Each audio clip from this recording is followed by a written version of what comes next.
the Spicerer's table on this Thanksgiving Thursday, and we're going to make a classic Thanksgiving condiment. We're going to make cranberries or cranberry sauce. We have lots of ingredients here. The first thing we're going to start with is a spice bundle. And what I have here is some cinnamon sticks, and this is maybe an eighth of a Ceylon cinnamon stick, a couple of cloves, 4 allspice berries, and I have a quarter of a star anise pod, plus 5 strips of orange peel and 3 strips of lemon peel. We're going to place it into a cheesecloth, like so, and we're going to make a little spice bundle. Just pull the corners up like so.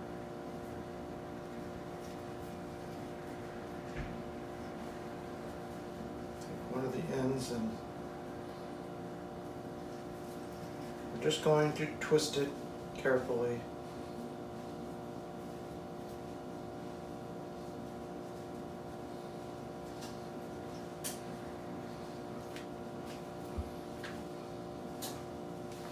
And just tie it off. And then we'll tie a second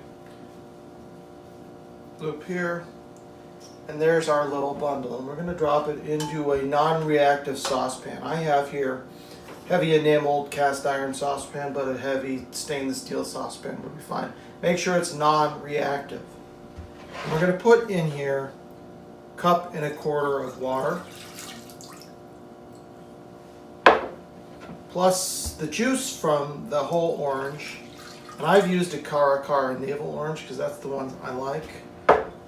And we're also going to put in here our sweetener, which is a cup. I'm using a no-calorie sweetener that I wanted to try called Pure Cane, but normal sugar would do fine here. It makes that little cloud because it is not real sugar, but normal sugar would be fine here. We're also going to put in here at this point, we're going to put in 2 tablespoons of brandy. And I have here 2 fluid ounces, 4 tablespoons of ruby port. And then we're going to put in just a little bit of ground ginger, maybe half a teaspoonful. We're also going to put in a few gratings of fresh nutmeg. We're not going to put a lot of nutmeg, just a little bit. And then just a couple of grains of gray salt. You don't need much, just a couple of grains. That's just going to help enhance all the flavors. And last, at this point, about a 1/2 cup of golden raisins. They are not plumped because they're going to plump in the water with everything else. And as you can see, I have my cranberries divided. This is 1.5 bags, and that's half a bag. 1.5 bags is going to go in before the and then we're going to put the 1/2 bag in towards the end so we get some whole cranberries. That just gets softened and we're going to pull. So we're going to start here. We're going to turn our burner on. Cool. And we're going to bring this mixture to a boil, which will dissolve the sugar, and then we're going to let this simmer for 10 minutes before we add the cranberries, which will plump up the raisins, and we will get some extraction from our spices and our citrus peels. And then we're going to add our cranberries. Make sure you stir it well to get the ginger to dissolve because the ginger tends to clump.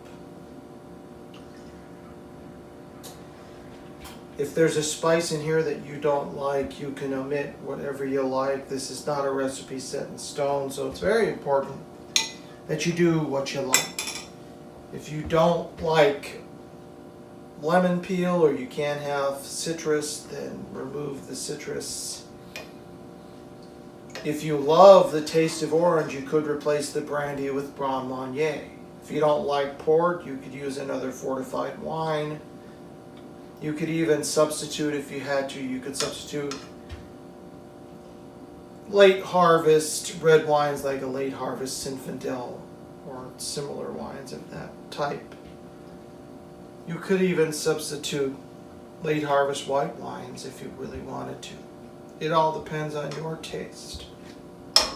This recipe here is a little bit based on my grandmother and some ideas from me, and I've just taken them and combined it together to create a nice recipe. You want your sugar substitute to dissolve. That's very important, and it doesn't take very long.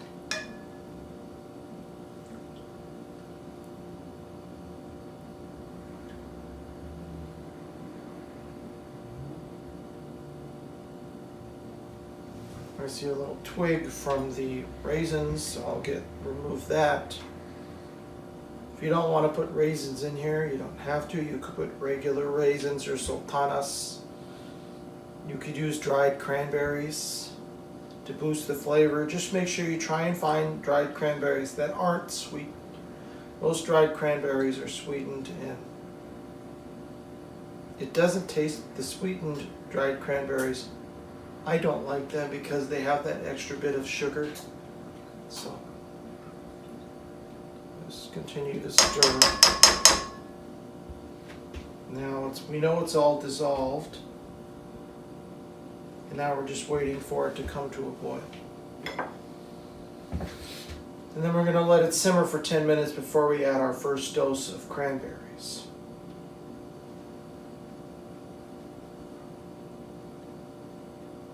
We're starting to see some bubbling, so that's good.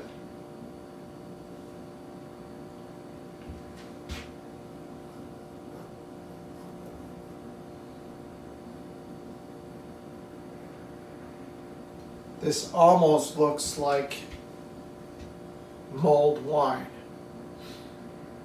With all the spices and everything that I've added, it sort of looks like mulled wine. Or even glögg, which is popular and sweet.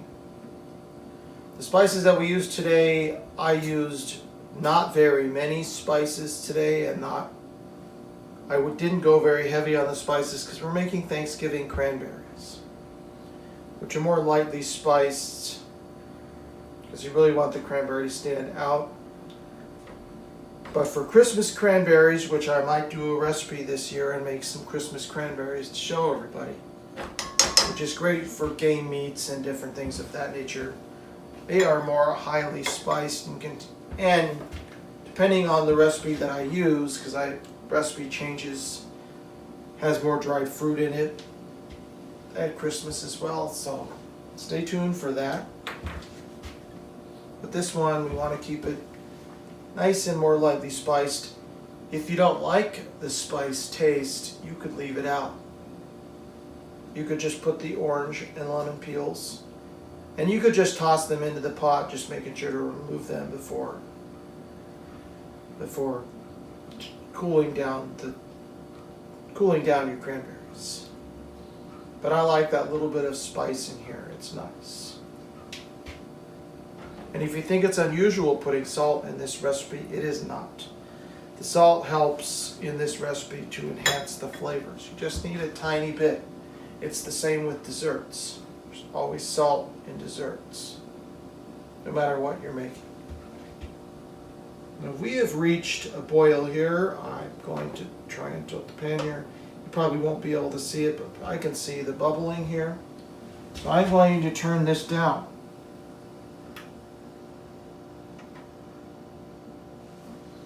And I'm going to let it simmer for 10 minutes. And we'll come back in 10 minutes and show you it at that point, and we're going to add our first dose of cranberries. So we'll be back in a moment, folks. Welcome back to the Spicerer's table and our Thanksgiving cranberries. This has simmered for 10 minutes, so I'm actually going to turn the heat up, and I'm going to pour in our cranberries. The large serving of cranberries.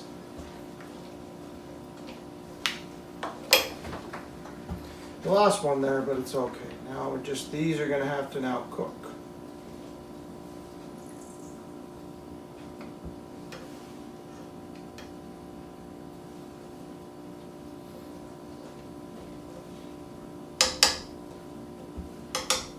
And I have the heat all the way up on high. And then we have our remaining cranberries, which we will add subsequently.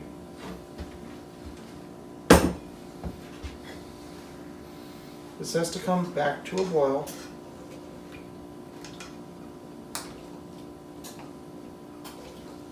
You're going to hear popping, which is the cranberries popping.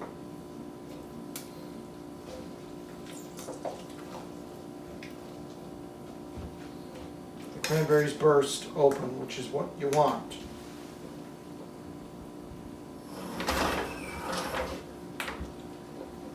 That's the popping you can hear. I don't know if the microphone picks it up. You can hear the popping.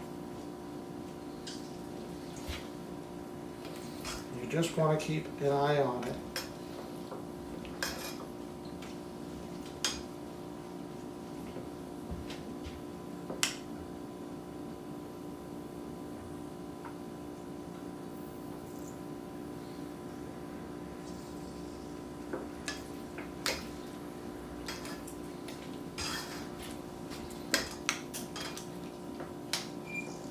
That's why we're stirring them carefully.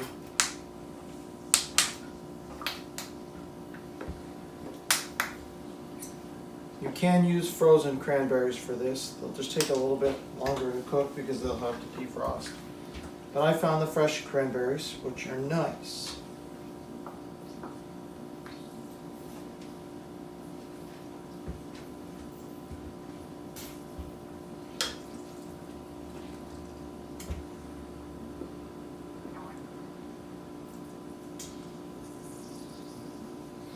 Once the cranberries pop, or burst as some people like to call them, they're going to start releasing nice color and juice into this, which is very important. Cranberries have a naturally high amount of pectin, so they will be nice and somewhat set once we are done with this recipe. Some of them are fully decomposing in the liquid, which is totally what we want here. At the end of this process, we will pull our spice bundle out of here, but we're going to leave it in there the whole time. So it just continues to infuse the flavors.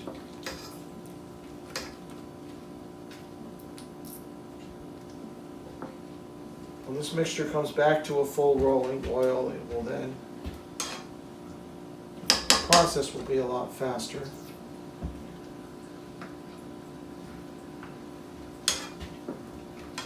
And once all the cranberries have bursted, and we can tell that they have all burst open, then we can drop it to a simmer, and we're going to let this cook for 20 minutes. As you can see here, this has now come to a full rolling boil, and everything has bursted, so we're going to turn the heat down here. This is now going to simmer for another 20 minutes.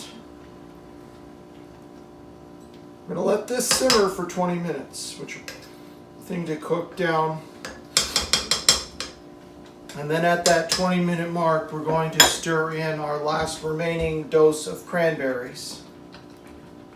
And then we're going to let it cook simmer another 5 minutes. We're not going to bring it back to a boil because we want to keep the cranberries whole. Those cranberries need to be kept whole.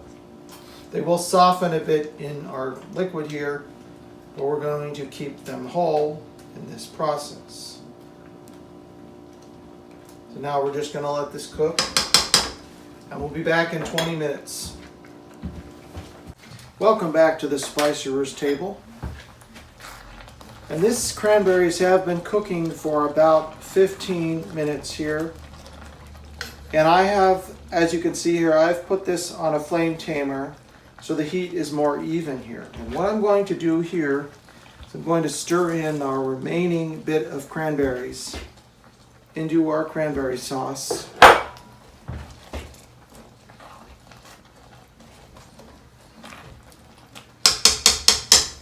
I'm going to reset the timer here.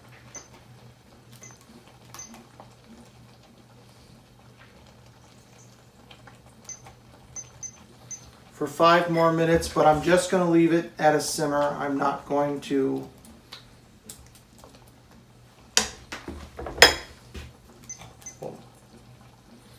I'm going to reset the timer here for 8.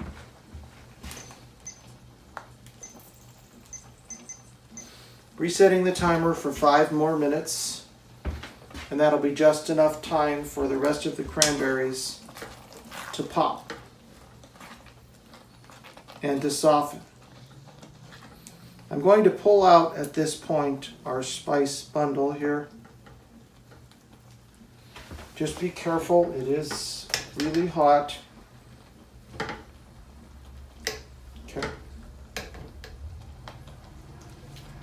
Our bundle has been pulled out.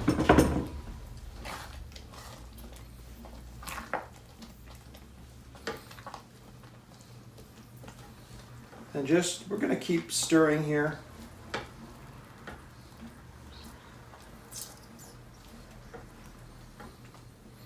The reason for putting this last dose of cranberries in towards the end is so that we get some whole cranberries that haven't fully bursted and broken down. Gives some nice texture to this recipe. I also get a little texture from the golden raisins as well in this recipe.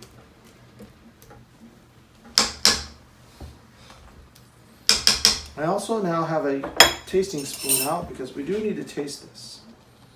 Maybe it's not as sweet as it should be.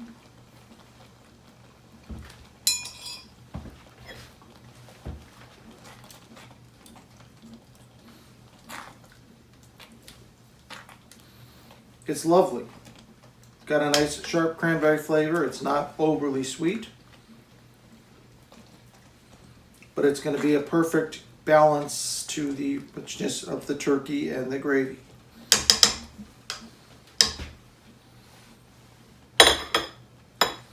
And it's great for turkey sandwiches. Mix a little gravy, leftover cold gravy with a little mayonnaise, and mix it up and make a spread for the bottom of the bread.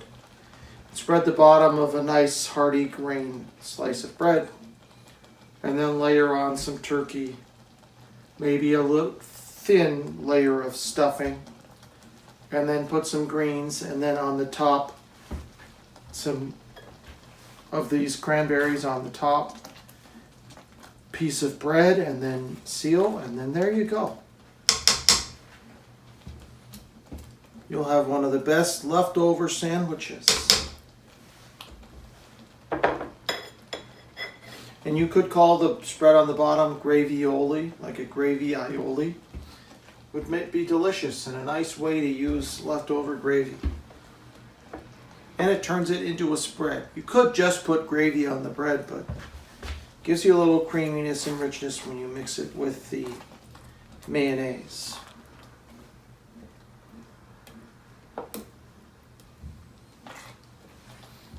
But some people like their leftovers, they just want a whole plate, just like they had on Thanksgiving. Or just a reheated piece of stuffing with gravy on it is wonderful. Or dressing, as we call it in our family, because it's always baked outside of the bird.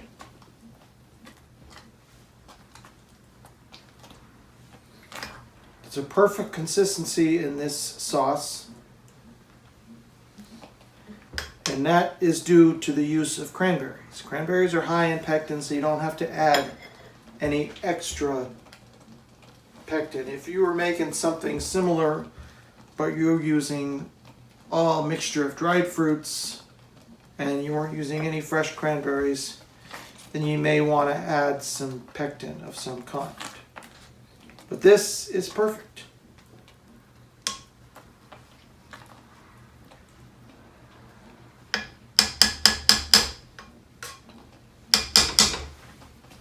I'm going to do one last thing here,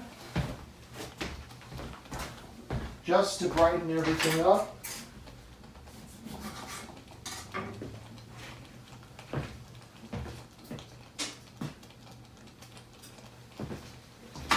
I'm going to put a wee drop of lemon juice in here, and this is just to perk up all the flavors. Get rid of that lemon seed out of there.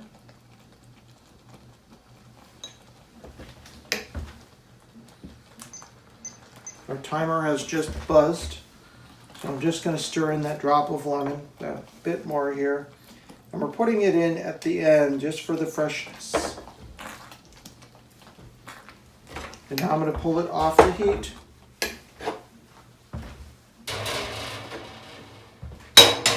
We're going to taste it one final time.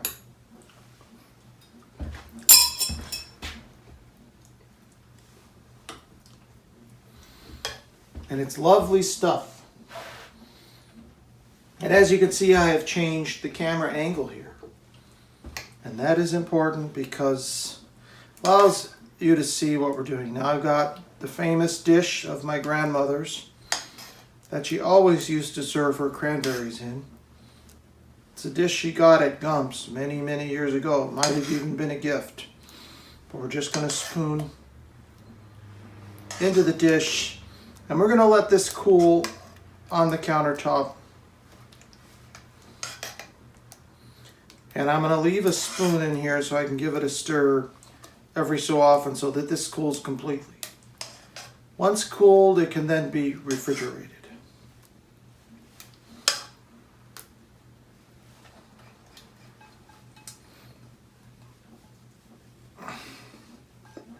Okay.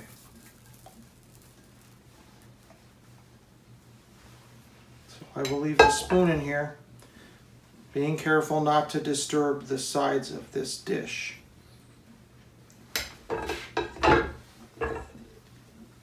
Another very important thing, we used here a heat diffuser. This heat diffuser is very hot at the moment.